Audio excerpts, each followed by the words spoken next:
Hello there, everybody. Sabana92, aka Nightmare. I got my notes, and welcome back to Baccano. Last week was, I want to say that was definitely more of Jacuzzi's sort of week, and with a little bit of Firo as well. So, Sizzlord can eat people. That's a thing. Gain their memories and all that shit. So that's definitely a thing. Finally got to meet Dallas. I'm an idiot for, I don't know. I guess I didn't. I just did not recognize him in the opening. Fuck.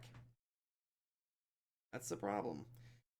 But seriously, Jacuzzi seriously was arguably one of the best. Just he's such an interesting character. He's constantly panicking, but that technically plays to his advantage. Because a couple of comments kind of pointed this out. Like, somebody like him who's constantly panicking and always assuming the worst in a situation like this, he's obviously going to be like the best kind of person to be in this sort of situation because he normally panics so damn much. He's already kind of thinking ahead because of his overly paranoid, attitude. It's amazing. Like, good lord. I got to see a little bit more of the rail tracer. I'm starting to think that my theory about the rail tracer being Lad may be wrong, but I'm still kind of keeping that idea that it possibly might just be him. I legitimately think that maybe Lad is the actual rail tracer, possibly. Oh god, what was that little girl's name? Mary. Locked in a closet. That chain girl, I think that was what her name was. Um, Saved her. I say in quotations, saved her from that one guy who was probably going to unleash unspeakable horrors upon her. What was his name? I actually wrote it down. It was Vicky. Yeah, Vicky. Well, he's dead now, so there's some good news at least. Uh, Delightful. that assassin girl. I believe I believe that she might be the assassin that was referenced. Got to have words with the rail tracer, screaming her head off. Equally, I'm pretty sure anybody would probably do that in the face of a blood-soaked creature of sorts.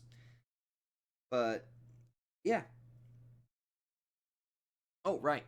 And Dallas is being held currently by the Sizzlord and his immortal gang.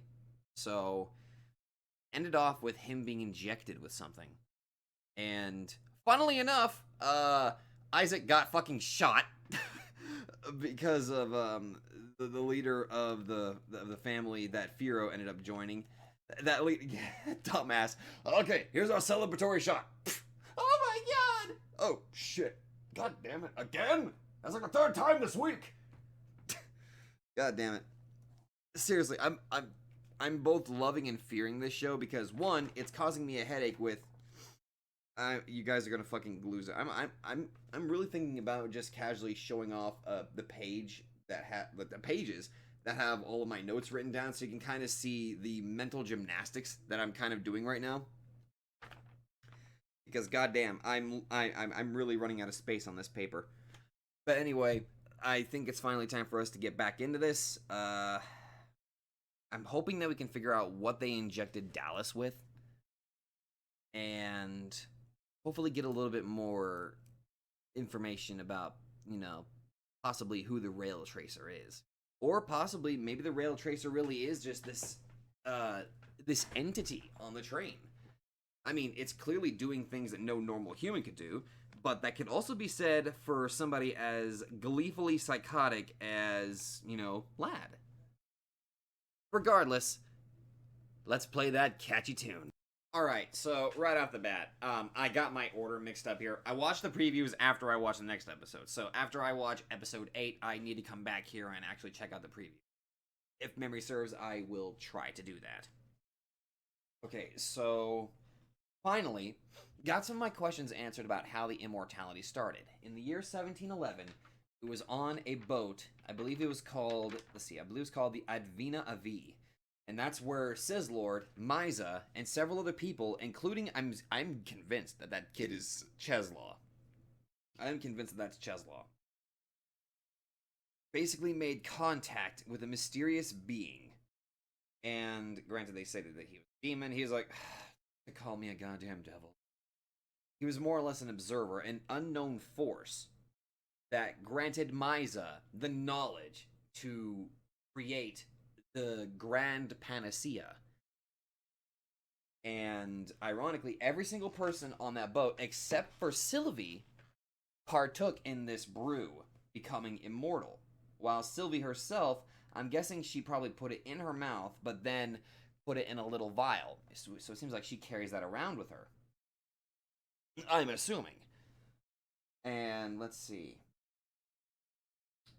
Sizzlord was getting pretty fucking upset that Myza did not want to share this information, and the crew was kind of agreeing with him. So, because he's a whiny little bitch, started eating people to gain that knowledge. And Myza unfortunately made a very small mistake by giving Grata the knowledge, or at least, no, not all of it, half of the knowledge needed to create the Grand Panacea. And then Sizzlord went on a bit of an eating binge, all-you-can-eat buffet. And interestingly enough, we learned kind of how this works. It's not just limited strictly to Sizzlord.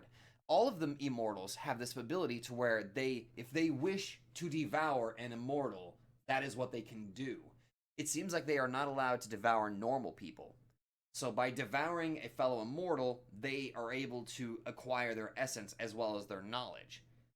I'm assuming. I'm pretty sure that's how that was put. However, all the immortals are also able to grant knowledge to people. And that's kind of what Myza did to Greta, giving him half of the knowledge of how to create the brew, while Sizzlord, got the munchies.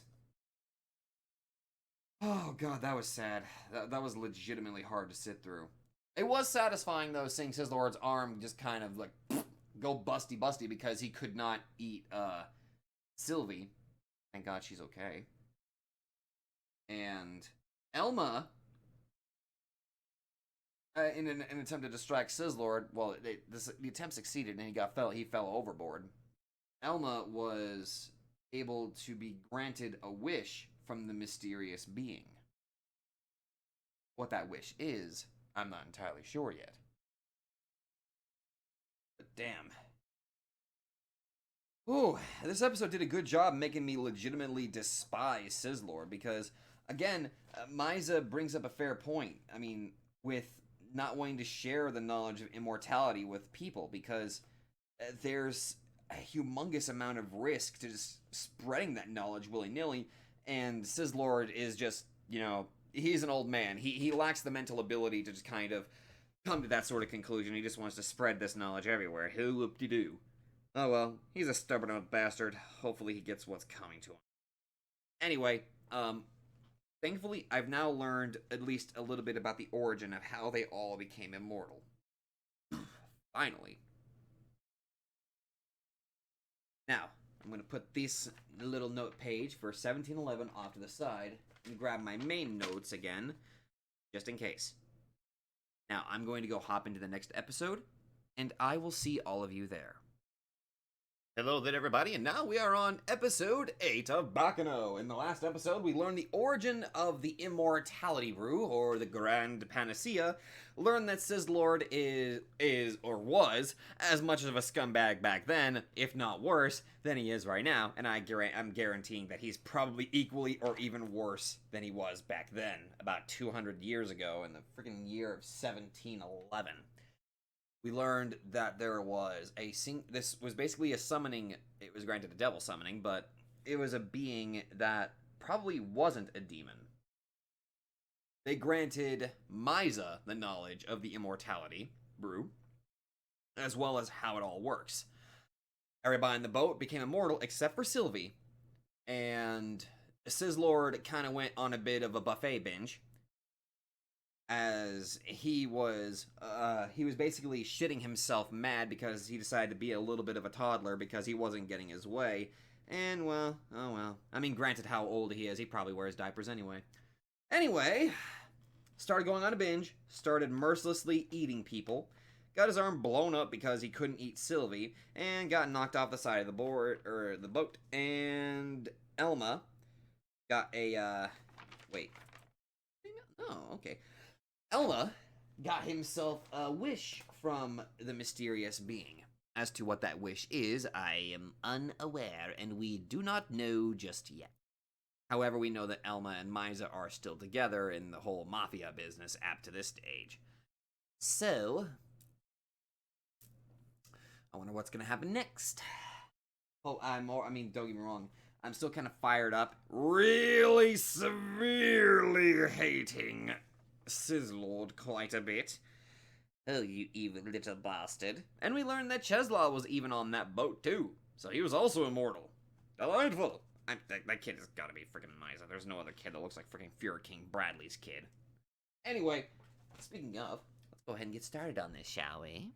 Play that jazzy theme!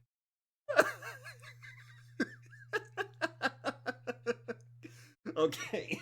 That was definitely worth going back to. That was actually kind of cute as hell. Okay. Alright, so let's go over what happened in this episode. The episode. So, I got a little bit of this. No, this is basically the Isaac and Miria focused episode with their interactions with the people around them. So, aside from robbing Eve's house, which ironically is what led the police to start searching for them, interestingly enough, for now the name was Jenna Ward. So, yeah, there's Jacuzzi! Oh my god, Jacuzzi, my boy. More importantly, I need to focus on Isaac and Miria. It legitimately seems like almost every interaction they do, it seems to be a very positive interaction with the people they're around. Whether it's with Ennis, Jacuzzi, even if it's some random high off their mind talk about the Three Kingdoms, which I tried to decipher by going into the mindset of Isaac, and that did not. I'm not entirely sure that worked out as well as I was hoping it would. I feel like my IQ rose at least 30 points though. But seeing them have a positive influence on Eve, aside from the fact that they just robbed her house, just seeing how they listened to her and somewhat they brought her into a better mood, which is just like it's happy. It's legitimately happy. It's just seeing how they had such a positive effect on Eve. Speaking of Eve, we'll get back to her with, being kidnapped by Mr. Satan on downtimes. However, at the end of the episode there, it seems like the guy that was eating the bird food just let her go. I wonder, what the hell his focus is. You know what? Give me a second here. 1932. Bird food, man. There's question marks around that man. I need to keep him in mind. So, yeah, I need to keep that character in mind. But on top of that, seeing Isaac and Miria interact with Ennis and having her show and express an emotion, it was very sombering and incredibly. It's kind of tragic in a way but it's also happy that it's Isaac and Miria who are treating Ennis like an actual person, whereas Sizzlord is a scumbag in pretty much every sense of the word. But it's a good contrast. It's very true. It's very fitting that they bring happiness to those around them, usually unintentionally. But okay, going over to the other positive points. Jacuzzi, my boy Jacuzzi. He stole that smooching. Oh my god, she's a smitten. That right there. That's some good shit right there. That definitely earns at least an additional 3 points. So we're bringing up our point total to 12. Yes, I double scored that. Don't fucking judge me. I'm sorry, Jacuzzi and Niche, they're getting a lot of fucking good points right there. But anyway, right now, at the moment, just seeing the Isaac and Miri episode was just fucking great. it was just legitimately great to sit through, and it was very fun to enjoy. And every time they're on screen, it's just so delightful.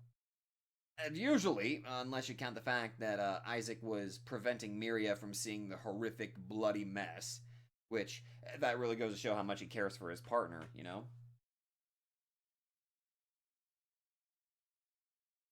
But anyway, I've still got no freaking idea about who the rail tracer could possibly be at the moment. And we still don't know the fate of Dallas right now. We don't know what happened to him. However, my theory is that he was injected with the immortality and then absorbed by Sizzlord. That's what I'm thinking. That's pretty much the end of that for right now. So, if you all like this, be sure to let me know. Thank you all very much for watching. And while my head hurts, I will see all of you guys in the next video.